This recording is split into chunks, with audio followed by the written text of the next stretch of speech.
If the city would have acted a little bit faster, if the city would have done a little more, this could have been resolved or at least prevented.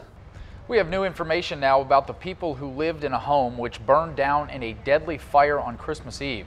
Flames were roaring out of this house when our 10 News crew arrived. Fire officials told us that this was a hoarding home, and that is something that we could see when we went back today. Look at that there. Garbage still spilling out all across the property. 10 News reporter Laura Acevedo tracks down the troubled history, which brought police to this house dozens of times. This house was boarded up the same day of the fire, but neighbors say within hours the suspicious activity was back on their street. The property is destroyed, it's locked down. There's no reason for people to be coming there and doing anything. Josh Freitas lives right next door to the house that went up in flames on Christmas Eve.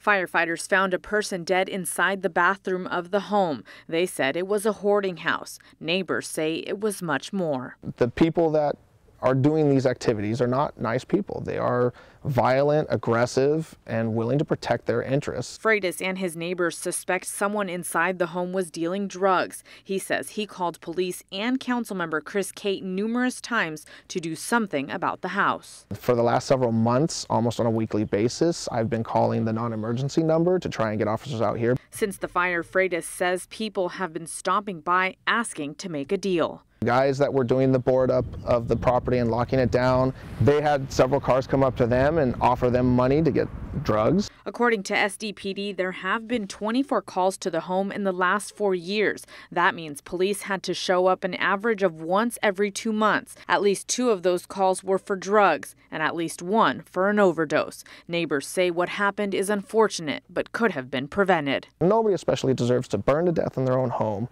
and have people come in and try and take stuff. In Mira Mesa, Laura Acevedo, 10 News. Well, the cause of the fire is still under investigation. SDPD says that the best way to deal with a problem house on your block is by calling for a community resource officer. We also reached out to the office of Councilmember Kate and haven't heard back.